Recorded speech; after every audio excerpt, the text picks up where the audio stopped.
Good morning, good afternoon, evening, night, wherever you are. It's Saturday morning. What is the date today? I don't even know. 25th of May. I'm in Melbourne. It's Melbourne. It's a full moon, pretty much a full moon anyway. It's been pretty cruddy weather.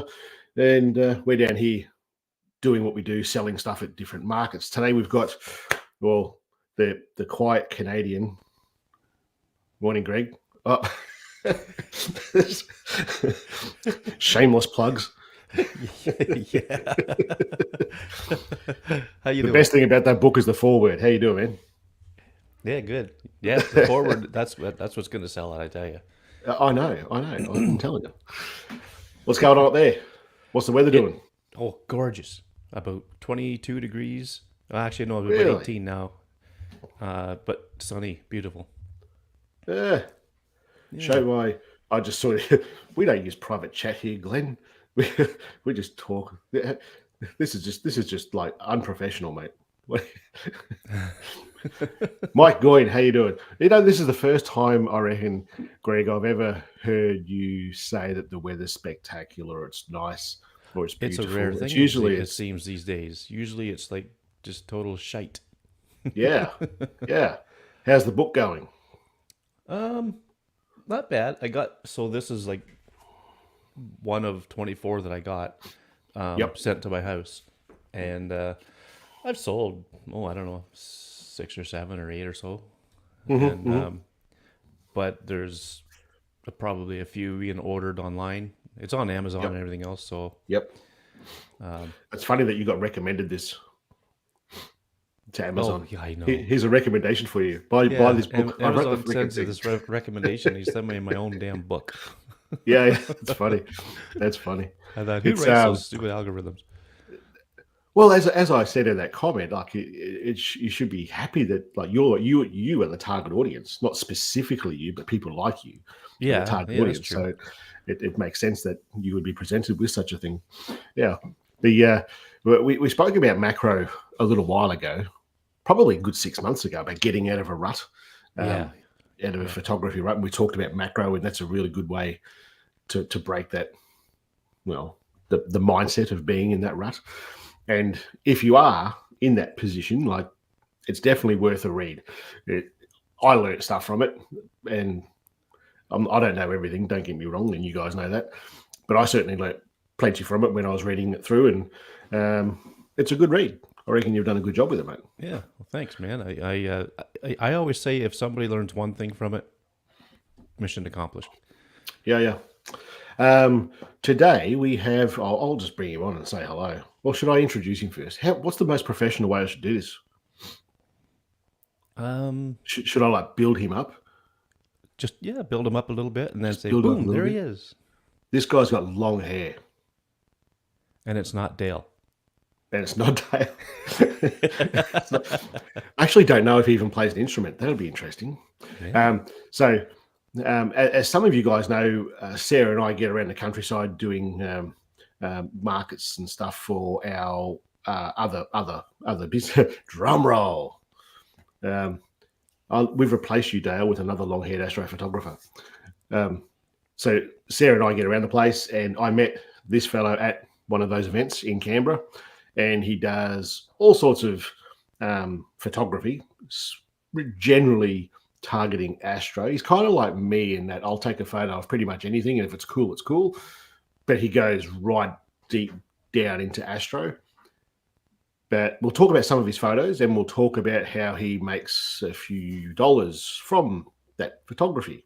Because I know some of you guys sell your photos, even from your phones, to people with spondulas. So we'll bring him on. I won't remove you. I nearly removed you because I'm using a different setup here, as you can probably see. And I nearly removed Greg from the stream just then. That would have been untidy. Morning, Glenn. How you doing? Morning, everybody.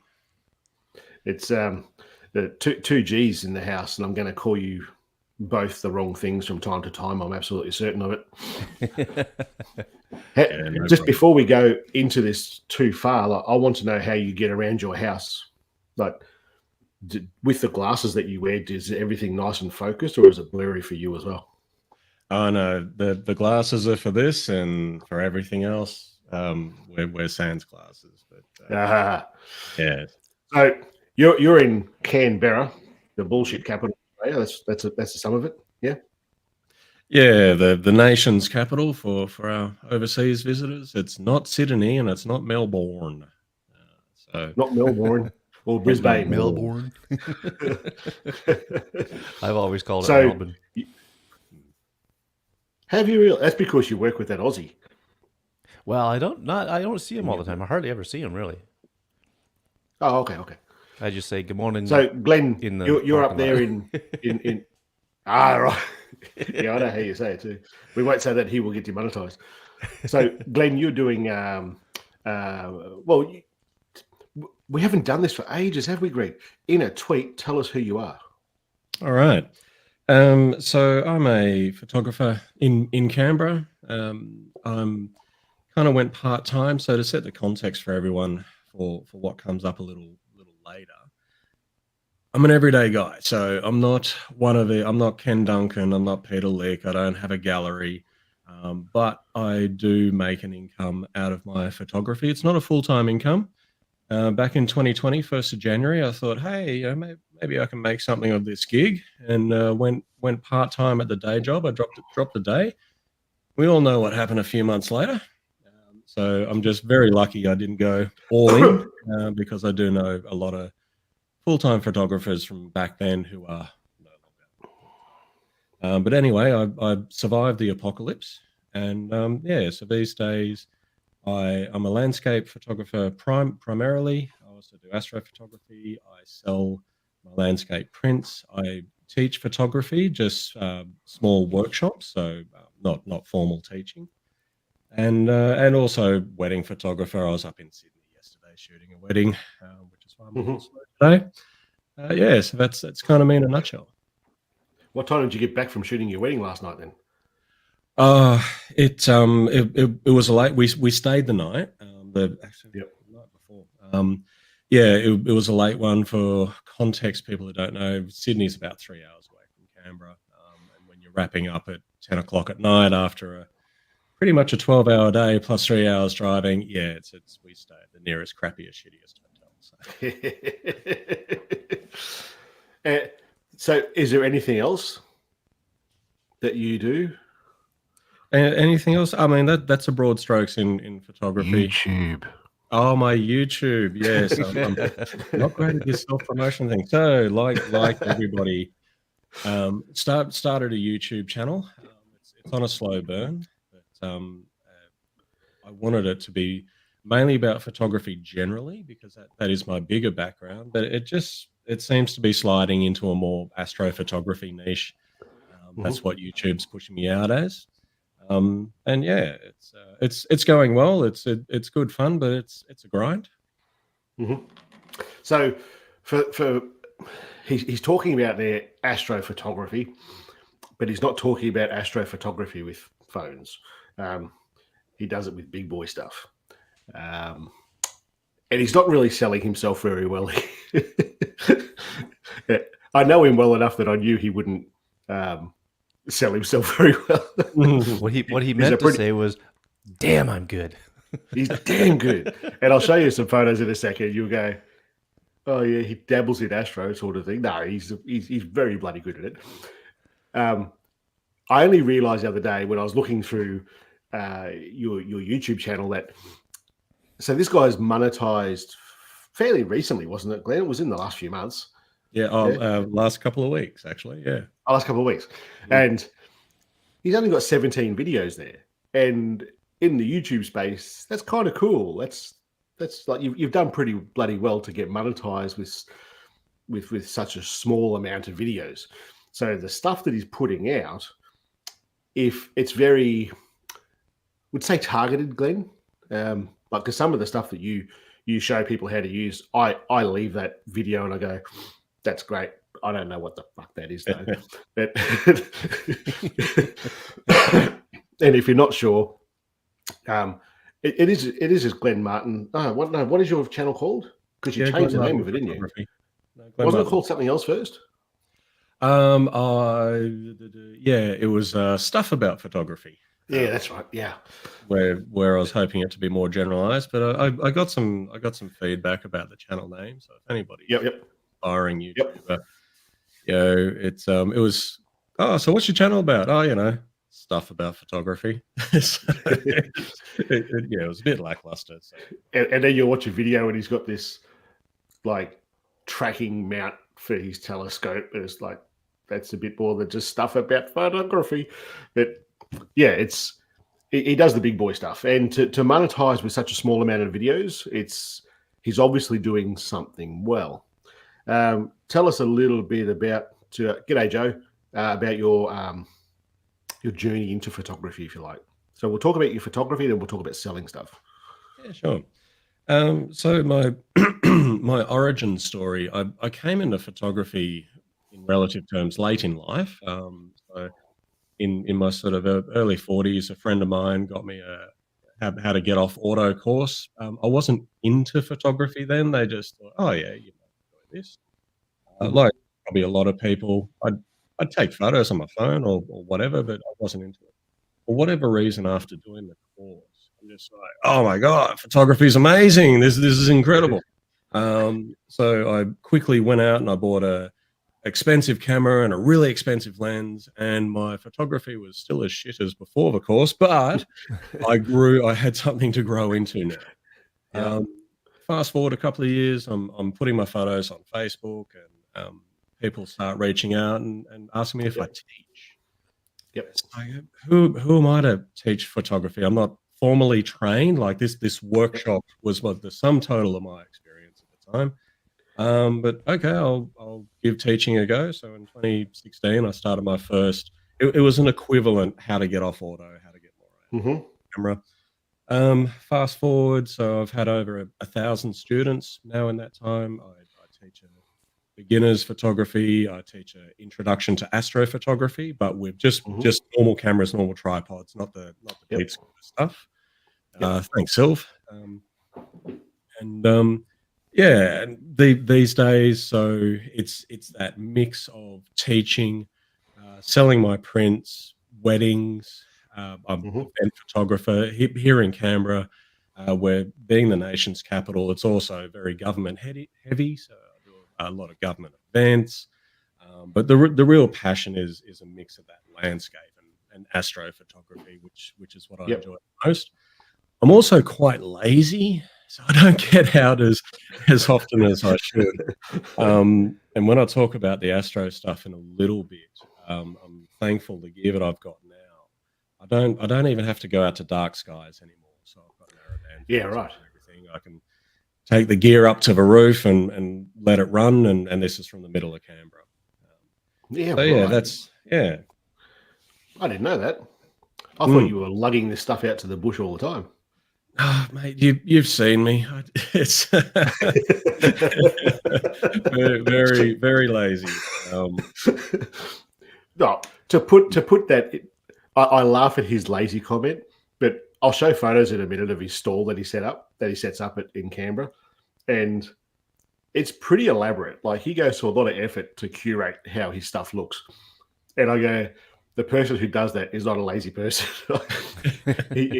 He genuinely gives a shit about what he's doing. So, what was your first camera? My first camera was a Canon 6D, so a full frame camera. Yep. I went full frame from the get-go, not because I knew what I was doing. I just did some Googling, and the advice coming back was go full frame. Back then, I was dual income, no kids, so I could afford to invest in some nice gear, even if I didn't really know how to use it at the time. Yep. But since then, and since 2016 in particular, the photography income, so with the exception of that first camera and that first lens, which was a 24-70 f2.8 Mark II, for those wondering, my day job income has not paid for a single bit of camera gear. My photography income has done all of that for me. So these days, my daily driver is a Canon R5, whole mix of Canon lenses. So thankfully, the new R line I can use. Excuse me, folks. I can use all of my old EF lenses, which goes great. Mhm. And yeah, that's in the camera space, in the astrophotography space. I'll use that R5 for ultra wide field landscape astro, but my deep sky, I've got dedicated astro camera now, ZWO 2600 mono camera. I Or thought that's what it was going to be. yeah. Yeah, well, these fancy dedicated stuff, right? Yeah, I might show. Should we show that first photo? Yeah. While you start talking about the deep sky stuff, Yeah, not and, that one, the and Milky Way. not that one. No. That one. So that, folks, represents one of my earliest astro photos, and to this day, losing my voice, and to this day, kind of remains one of my best. This was back. So I've got an IT background, and for whatever reason, technical settings in cameras, I've just got a steel trap for it. And I was down in Mhm. Tasmania, and I knew the fundamentals, how long I could expose for, etc. And it's like, oh yeah, it's going to be dark skies down here. I've heard about dark skies, so I went down. This is a little place called Dunelly in Tassie, and this particular shot, it's a 19 image panorama from pretty much south to north. Mhm. In the left there, that aurora, I didn't know it was actually happening. Yep. So for my first dedicated astro photo, I hit the trifecta and I fluked Yeah. it, fluked a lot. Yep. And Wow. I was framing up the shot, finding where the core was in the middle, and then I'm positioning the camera reverse. I'm positioning the camera to the north, Yep. finding where the trail was ending, positioning it to the south. There's all this red shit. It's like, oh god, is this what I've heard? My camera's overheating. It's like, what? Oh wait, it's an aurora. It's an aurora. It's an aurora. Yeah. Yeah, it was And the amazing. excitement for anyone who hasn't, like, I think in the last week or so, pretty much everyone has seen one now. But Yeah, before that that, before it wasn't as common as mud, it was super exciting. The very first time that you see it, you don't necessarily see it with the eye, and you see it in the camera. And I did exactly what you did, mate. I was like, "The fuck is wrong with my camera? What is? Oh, hold on!" And all exciting. It's there. And you put It's it a on moment. video too, which was really No, fun to no, I've seen watch. it before that. Yeah, that one I hadn't seen. The video I hadn't. The one with the video I hadn't seen with the naked eye, and I was trying to work out as I'm walking in the morning, what on earth are those red lines in the sky? And it was only after I'm walking down the road, I'm like, what the hell is that? Is there like a tractor over there doing work and he's like got red lights or something and walking? Well, hold on. Oh shit! Run back home, get my gear. It was, but the first high that you see it in the camera, Mm. it starts with confusion. It's like, what is that? What's wrong with my camera? And then realization, and then elation. Yep. So Yeah. yeah, go on, mate. Carry on, please. Yeah, I mean, and it's a crazy feeling. So we don't, what Shane just said, we don't often see the aurora ourselves, especially in Mm. Australia, and even down in Tasmania, um, where you're most likely to see it, with the exception of the other week. That was a 1 in 20 year Mhm. event. It's been 20 years since Yep. a geomagnetic storm has hit the Yep. Earth with that kind of power. And this aurora and this image, once I knew it was there, to my human eye, because it was really dark. So when it's really dark, we actually see in black and white. Mm. And so all I could make out was what I could describe as what I thought was soft city lights on the far horizon. Except I knew that where I was, no, it was not a city down Yeah. there. Tasmania is That's the yeah, ocean. it's the end of Australia. Yeah. But yeah, what the camera pulls out, it's just amazing. So this photo, I've been selling prints of this. So it's back in 2016 Mhm. ish is when I caught it, and I sold prints of this to this day. So even your old stuff, folks, if you're thinking about selling your photos or trying to make a bit of money out of it, don't dismiss your back catalogue. I'll tell you that straight up. Yep. And this I was just going to say this was my standard gear. This was a tripod, my 6D, my 24-70, 20-second exposures, 19 of them. So in portrait orientation. So if you're ever going to do a pano of the Milky Way, we're really lucky in the Southern Hemisphere where we get this beautiful arc later in the season. So it's just gorgeous. But this was just all of my standard gear. Barely had an idea of what I was doing. So quick question, Glenn. When you exposed all these, did you leave your camera on the same setting all the way through? Yeah, it's really important because and it's I see some advice for astro with DSLRs to use bulb mode. You don't get repeatable images that way. So no, it's 20 seconds for each one. So the whole sequence would take me 10 minutes. So a 20-second photo, 10 seconds to reposition, another 20-second photo, kick the tripod. Son of a bitch, I need to start again. It's really frustrating. Very good. So is the way that you sell this now versus the way you sold it originally, have you edited it any different? So you've got this older photo. Do you edit it any different? Have you edited it different to what you did originally? No, this particular one, I probably leading up to my first time at Handmade Market, where I was selling my prints in 2018. So late September 2018 was my first market. I probably gave it a small touch. But talking of editing, this is primarily Lightroom. I would have used Microsoft Image Composite Editor, ICE, back in the day, which was an awesome panorama stitching software. I think, unfortunately, it's gone into abandonware now. But yeah, I would have stitched it in ICE. Most of the processing is Lightroom. For this one, just really basic. I'm not using any advanced techniques. And yeah, so it's fairly close to the original in 2016. And for those playing at home and you're doing this with your phone, you can achieve this with your phone. With an iPhone, it's going to be a case of locking that exposure every time that you take this image. Otherwise, the iPhone will adjust the exposure all the way through the image. And you may have seen that in some of the videos that I've done where you can see the stitching all coming together. But this is achievable. It's always going to be better. And that's the same with every astro. It's always going to be better with a big boy camera than what it will be with a phone. But we'll talk about some of the selling stuff and what makes it unique in a little bit. I want to talk about this other photo first, mate, if that's all right with you. So that's where I started. This is what I'm up to these days. This is not with a phone. No, definitely not with a phone. Well, that's not a Samsung Galaxy.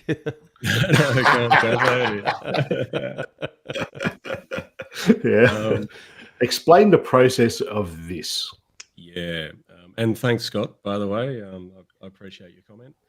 So this is now the other end of the scale. So late kind of 2020, I was progressing my astro stuff in general, and it's like I need to go to the next level. And I finally got myself a proper tracking mount, and I used my then R5 for most of my stuff. But now these days, for the folks playing at home, so I've got a ZWO EQ AM5 tracking mount with a William Optics Fluorostar 91 and a ZWO 2600 mono camera, and I use Antlier filters. The telescope, by the way, its focal length, it's only about 430 mil. So it's pretty equivalent to a standard long zoom lens. Oh, we're dropping out. Is everybody dropping out? I'm not sure if it's just you or when your voice gets just a little quiet, it drops out on the mic. So yeah, maybe bring the mic over. Yep, bring that in. Sorry, folks. give that another go. Oh, and now I've lost my monitor. That's exciting. 1 second. Technology, isn't it a joy? It is. There we go. All right.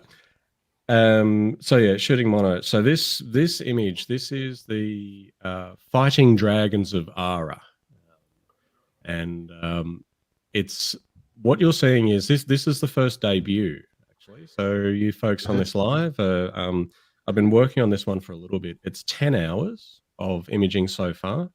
I've got another 10 hours that I also need to add to this data. And what will happen is that'll just bring out more detail, more contrast. It's not going to dramatically improve it, but when you kind of get to this level, hours matters. And for the technicals, so this is about 6 hours of hydrogen alpha and about 4 or 5 hours. Thanks, Mike. 4 or 5 hours of sulfur 2. There's no oxygen in this one, and I've really gone for an aesthetic processing. So my deep sky stuff like this, I don't try to be scientific about it in my processing. I just push buttons around until shit looks good. I love that. Yep. I love that you can see the depth in the image. Like, that's crazy. Yeah. So this one, I'm hoping to debut at the next handmade market at the end of June, and I want it as a big 1.2 meter sort of panorama. It's going to be my hero piece. To hopefully draw the people in. And if you go on Google Dragons of Ara, I've not seen an edit sort of like this as far as the colors are concerned. So you'll see all the detail, you'll see all the shapes there, but the red background, the desaturated foreground, etc. But one and I just fluked this. How many thousands of dollars did it cost me to get? Yeah. When you kind of get to this level, before you answer that, Glenn, you answer that, I think if you've only just joined in this, the gear that you're about to describe the cost of, going back to your earlier comment, you've paid for all of this with photography dollars, right? Yep. So from him picking up a camera and taking a photo and then evolving over the years, the amount of money he's invested into this has all come from taking photos and selling those photos and services. Yes. Yeah. Yeah, that's right. How many thousands of dollars is in your? Yeah. So, and I'm happy to ask me anything, folks, and I'll give you the answer. When I teach my Intro to Astro workshop, I talk about that once you start going deep sky, photography can be expensive generally. Right. Astrophotography is like the dumpster fire that you're trying to put out by throwing money into it. It's never going to happen. So the sum total for this, it's about $10,000 worth of gear. 10,000 Australian pesos. So for you guys in North America, it's probably about $30. Yeah, it's when you look at his YouTube stuff, and I encourage you all to go and have a look at this stuff. It's so much more beyond anything that I do on this channel. It's mind blowing what he has got going on there. It's when I first started watching, when I first met him, and then he started explaining. Like you just heard all those model numbers, and I'm not the only one here that all of that went. Bit of a snooze fest. Sorry, guys. It's not a snooze fest at all, man. The image is spectacular. You look at the gear that he uses to take this, and then he's talking about, I've done 6 hours here. I've still got another 10 hours to go. I'm like, bloody hell, this is incredible. Times 2 for Scott Baker. Incredible times 2. Like the Apple slogan. So you said before 10 hours to go. That's 10 hours of capturing still. Is that right? Yeah. So I've already caught it. So I've now got 20 hours worth of data. Yep. I just haven't processed it. So this is at the 10-hour Gotcha. mark, and I've since got another 20, and I've got to process it. For those In my interested, head, I was thinking, you've got it up on your roof. I've got to go up there again tonight, go up there again tomorrow night to get some more. But no, that's not what you're talking about. it was feeling like that. Yeah. Like I knew I wanted more hours for this one. But yeah, poor PC. Yeah. Yeah, it does take a bit of work from the computer. But yeah, so by the way, when I say $10,000 of gear, so you don't need to go that far Mm.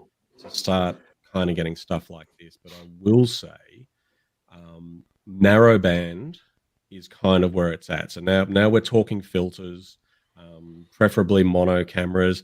You can get the Dragons with a normal camera and lens. I shot it with my R5 and my Canon 100 to 400 mil, Yeah. out of 100 mil. But the camera, with all the light pollution and everything else going on, you just don't get this definition. So it's once you kind of graduate. And even when I'm talking about this stuff, I'm not a big player in this space. So there's potentially some of you on watching this now. I think it's 430 mil William optics. Call me when you got 2,000 mil and a reflector and all of this other stuff.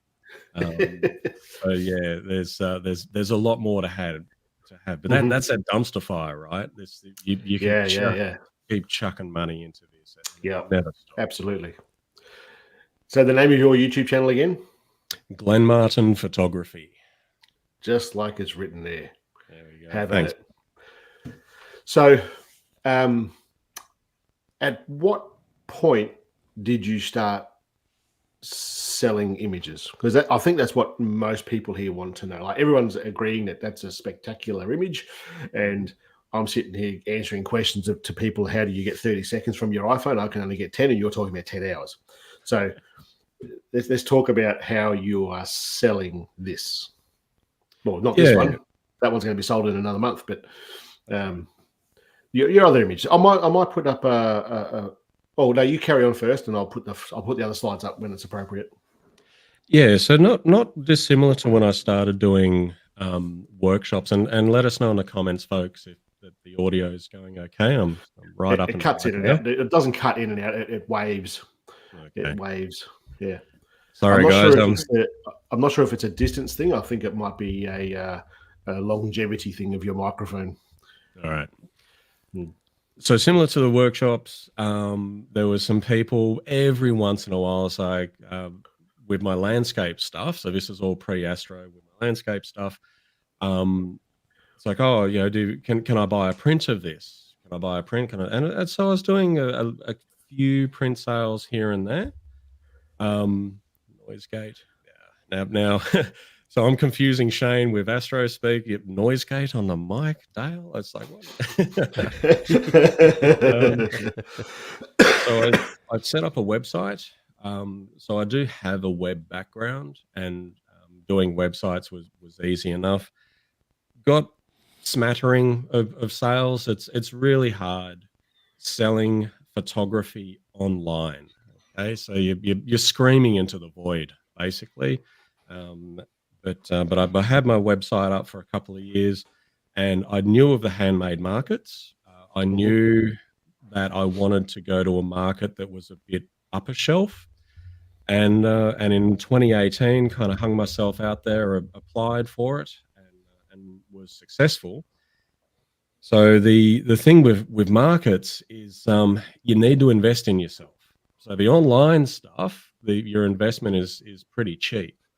You just got to set up a site, and you can do that on Squarespace or anything. You see all the advertised promos, Squarespace sites, and you can get your prints fulfilled by external. But I've always done my own printing, and happy to chat about that if people are interested as well. And but yeah, once you kind of go to a market, you've got to invest. And this is my current stall that Shane's got on screen there. and you'll see it's a mix of landscape, but as well as astro. Astrophotography sells. It does. You can make money out of it. And it was only last year that I started bringing them. You can see sort of over on the right in the background there some of my astro photos. When people are looking at this stuff online, like you saw my dragons earlier, it's all like, oh, mind blown. That's amazing. But then you swipe to the next photo, right? So you go to the next hyper-saturated image of whatever it is. When people see this stuff in person, that's when it grabs them. And they'll ask you about it. It's like, oh yeah, it takes me a few hours. And some people know nothing about astrophotography, whereas others they'll try to tell you what they know about astrophotography, which is always fun. Yeah. But it definitely does sell. To M Tippett 80's question, looking back on where I started to any pitfalls. The pitfall probably to avoid is listening to people that tell you that you can't make it. You see even back then, but as well today. Oh, there's no money in photography. There's no money in selling prints and all of this. I'm living proof that there is. I don't think I'm a great, amazing photographer. I mean, my landscape stuff is nice, but yeah, I'm no Ken Duncan or anyone like that. So make sure that you're not listening to those people that tell you that there's no money in it. There is, but there is grind. There is hustle. Absolutely. Yeah, you gotta work for it. And especially if you're going to go to a market like this, you need a lot of prints because you got to find out what works. I think I might have told you at some point that I started doing what you're doing a long time ago at different markets, and this is going to ring true for what you're talking about here, because Sarah was going to markets, like the morning markets, the morning farmers markets, that sort of thing, and she would have her 3x3 stall, like set up gazebo sort of thing in the market. Yeah, the what are they, blown table? Yeah, what those mold blown tables, the picnic table sort of thing, with some like a tablecloth and her gear all set up on top. And I thought, well, sod it, I'm coming with you anyway. I'm going to start selling my photos. And I approached it wrong, I think. What I was doing was I set up a stall next to hers, and I'd have all my photos hanging on like frames. But I think you add them, you list them at a price that you're comfortable selling them, what you think they're worth. But then you think about the people who are going to those sorts of events. They're going there to pick up a cup of coffee in the morning and then walk around the market for something to do. Whereas and they come into what I'm showing them, and they'll tell me how to do astrophotography, or they'll tell me how they took a photo like that, X, Y, and Z. You're going to talk to a lot of photographers, and they're either going to tell you how they took it, or they want to know how you took it, or they want to know where that was that you took it. And I found that the audience wasn't right. You've got a lot of people with a little bit of money, and they're not that interested in forking over too much of that to put a photo of yours on their wall.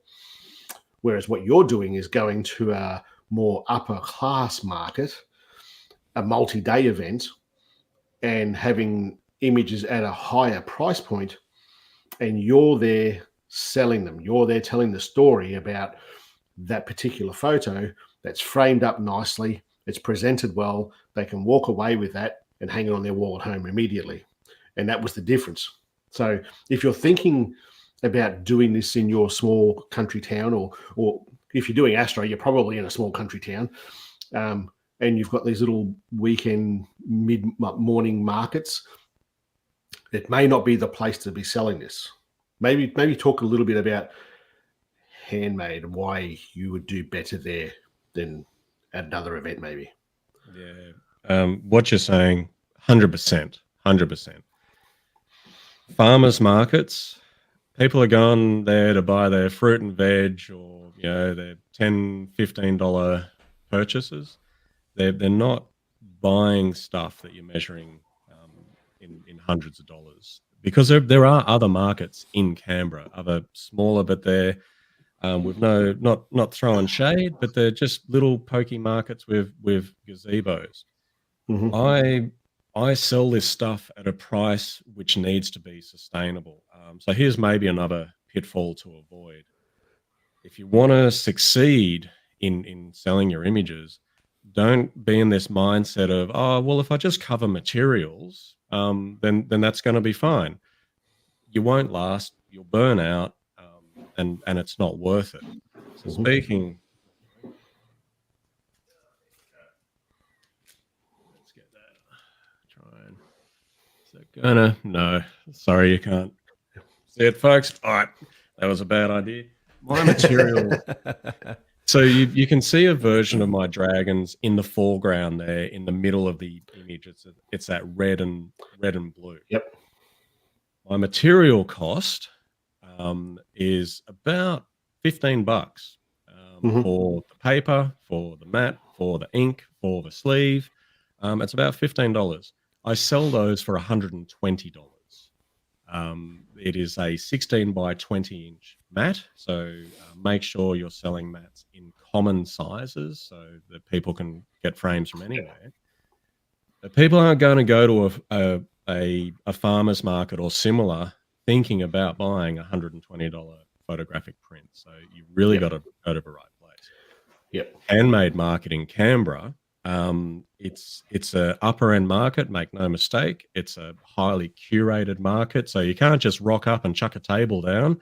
You need to apply, and some people have to apply multiple times before they get in. Presentation is everything, so you can see I've got their IKEA shelving back there, so that's about $1,500 worth of IKEA shelves to make up the display. So this is back to that whole you need to invest. If you're going to go to this level, it can be a gamble. My photography, thankfully, has resonated with people. It's in saying all of this, it's like, great, I'll go out and spend $3,000 on a display and photos, and maybe for whatever reason your stuff doesn't resonate. But you can't give up on the first market. You got to go back. And you can see there what Shane's chucked up. So on the right, you don't have the scale, but that Milky Way pano, that's 1.2 meters wide. These are two photos, by the way, folks, just sitting side by side. You can see a white line down the middle that separates two photos, just to put it into perspective. Yep. 1.2 meters. So my earliest astro photo, I sell that for $1,200. Now, it doesn't walk off the shelf, but having a hero piece, super important. You gotta have something that pulls the people in. They'll see that, it's like, oh my god, that's amazing. Then they see the sticker price, and it's like, well, I won't be getting that today. But then they'll look at your other stuff. So, and I've sold that multiple times. So this idea that astro doesn't sell, it does. The stuff on the left there, I will sell around 10 pieces a market. So I've only had them for the last 4 markets, but consistently astro stuff will sell as long as it's presented well and the quality's there and everything. So it definitely does the goods. To bring this back to some phone photography stuff, just quickly, just to kind of link what you're doing and what most people who are watching this currently do. We'll leave the last 10 minutes of this to so if you've got questions, guys, put them there now. Well, because we're going to wrap this up in another 15 minutes. But for the mobile photography guys, when I started, I don't do anything deep space. I just do the astro with the DSLR and these days just with the phone. But what I find, if you can find things around your area. So when I first met Glenn, he had this photo. I think your champion shot was that. Is it Telstra Tower? That big tower. Yep. And for those who don't know, it's on this you can pretty much see it from everywhere in Canberra. It's on this big hill, and it's this great big freaking monolithic tower that's for telecommunications, and it's iconic for Canberra. And you would sell a lot of those, I imagine, because it's an iconic thing of Canberra. Is that fair to say? Not only is it fair to say, the Telstra Tower, it's probably my simplest photo I've ever taken. That I was there for 5 minutes. There was fog. It's mist. Shot it. It's got about 2 minutes of processing. It's my number one selling print because exactly as you said, it's iconic to Canberra. Yep. So that's a really good point. And you can absolutely take that photo. We haven't got it here to show you, unfortunately, but I only just thought of it now. But you can take that photo with a phone. It won't be as spectacular as what Glenn has done with his SLR, but with what I've done with my most selling images, one of them is just an excavator with a galactic core. Another one was just our water tower in our town with the galactic core. And these are all things that you can achieve on a phone. And I think from my point of view, they are things that people see every day of the week, but you make them look so much different when you're doing an astro photo of it. So you don't necessarily need to go out and do what Glenn's done with the deep space stuff. And I absolutely do sell. Well, have sold. I don't actively sell anything now, but I absolutely have sold phone photos to people, prints. So you can do it, but with the things that we're talking about here, with avoid the farmers market, by all means have a website because it gives you credibility. Is that the right word? Maybe. Yep. But like Glenn said, you're going to have your photo in a sea of other photos of the same thing online. But when you're there in person at an event where people go there to spend money, I won't say it's an easy sell. Nothing's an easy sell, but it helps your process. What do you think? Yeah, totally. Because one handmade weekend, I will sell more in 2 days than I will do in more than a year in website sales. Yeah. And this handmade that we're talking about, it is a market that's in Canberra in Australia. But I guarantee you, wherever you are in the world, because we're at one down here in Melbourne right now, and in 10 minutes I've got to get off here to go get ready to go do that. And it's another event that's just like that. People in that particular market, people pay I think it's like $6 to get in, and they walk around and they've got money to spend, and they're not afraid to spend it. But at the farmers markets, they're not necessarily going to be that way. And I guarantee you, in the capital cities of where you are, where you are, Greg, what's the biggest town where you are? Well, Toronto is only about 2.5 hours away. So there would be massive. A baker's market of some sort in Toronto. I'd put money on that. Oh yeah. You may not know it because it's not in your circle. Probably but there would many be something of them down there. Yeah. So you've got an avenue there to sell. So avoid the smaller stuff because people are there for a bargain. Go to the bigger stuff because people are there to buy something special. What's on top of your list of dream shots you have to take, Glenn? Dream shots. So two weeks ago, a lot of the world saw the aurora with their own eyes. Yep. Above their heads, down into latitudes, which is it's unheard of in 20 years. Yep. I'm an astrophotographer. Even that night, I was teaching an introduction to astrophotography workshop. I was reined in. Yep. So one of my dream shots is to get a proper big above my head aurora. Yep. So which unless we see something in the next year, because we're in an upward cycle of solar activity. Yep. I'll probably have to go to Iceland or somewhere like that. So yeah. Have you been to New Zealand? New Zealand down in the south, but even southern New Zealand's not quite that latitude. It still has to be a really strong aurora. Yeah, that's right. Yep. And other than that, just more of Australia. So there's a lot of Australia that just has some stunning landscapes. So forget Astro, getting up into the Kimberleys, into the Red Centre, just amazing stuff. But yeah, I want a big aurora one day. Yep. Very good. So we've got 10 minutes to go, guys. If you've got any more questions, ask them up. The printing that you do, you own your own printer. Yep. Would you recommend people do that or get them printed?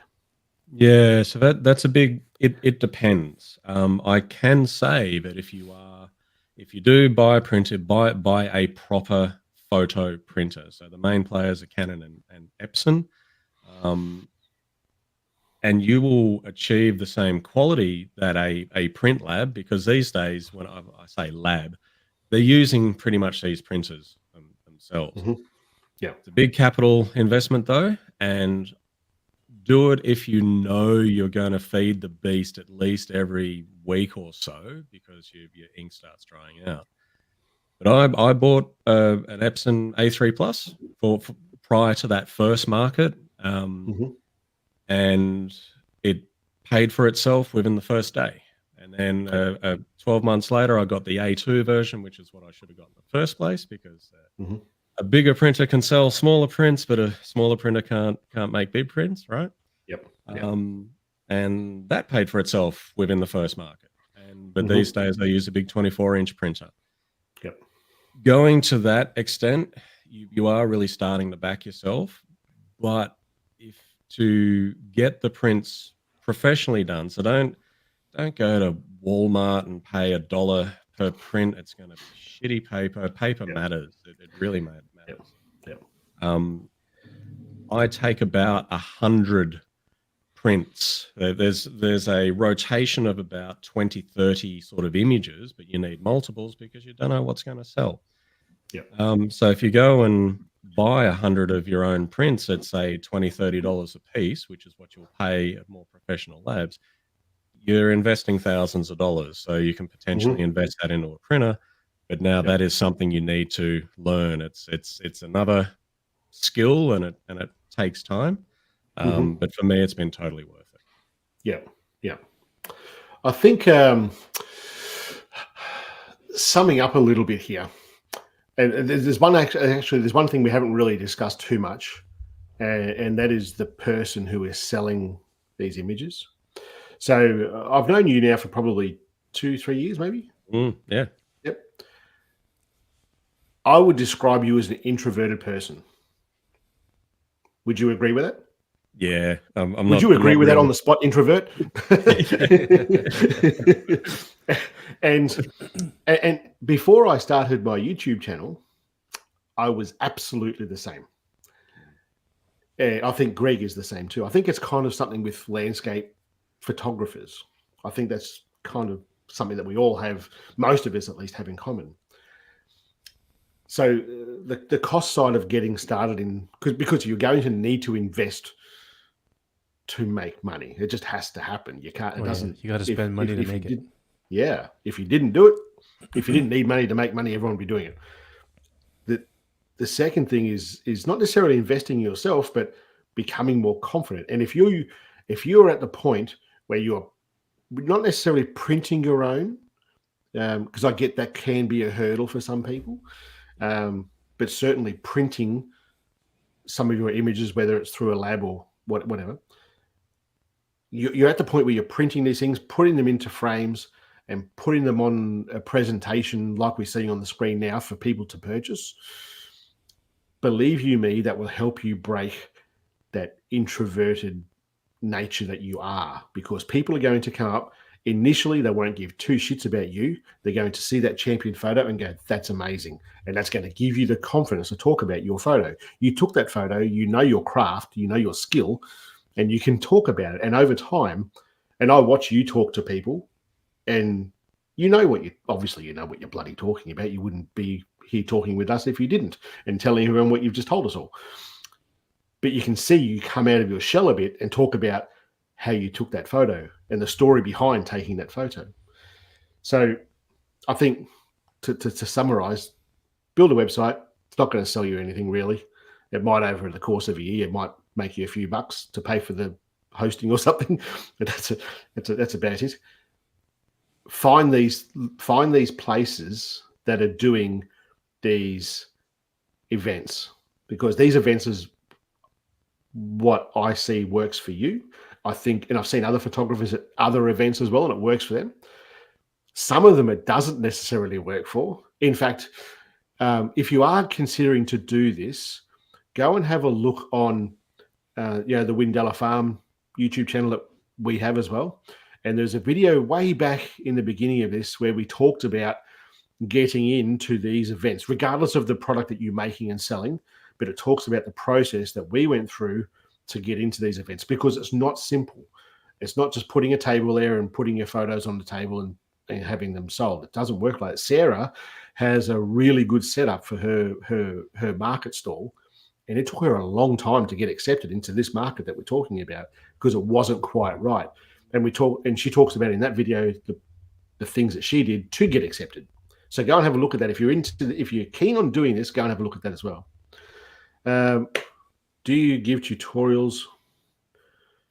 Do you guys give tutorials on printers use? I know a little bit, but I feel I don't print anything. I send it to a lab that I have always used, and I'm always happy with the work that they do.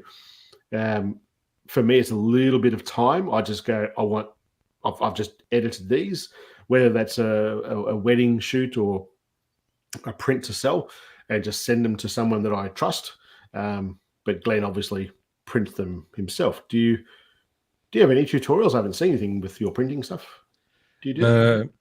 I don't have any tutorials. It is on the list of things to do for my YouTube channel, except with it kind of spearing in that astro space. But YouTube University, there's going to be lots there. Except that in the learning curve, you're going to go through a small Amazonian forest of paper, learning the craft. And it took me 4x6 trials. Yeah. It took me a lot of printing, a lot of different papers. So it's going to depend on your imagery as well, what type of paper really lends itself to it. And this stuff only just, it comes with time and error. I can't tell you how much paper I've thrown out.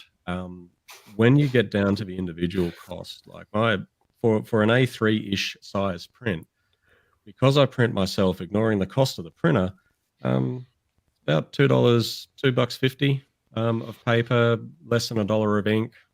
So the ink is not the big expense. But you just got to lean in, accept that you're going to waste a bit of paper over time, if you want to build into something like a big market. And I know we're close to wrapping up, but I also wanted just to touch on what Shane was saying about no worries, Sylv, about being there in person. So I'm not a seller, as in I don't see somebody walking by. It's like, hey, come on in and have a look at my prints. I know some do. That's not me.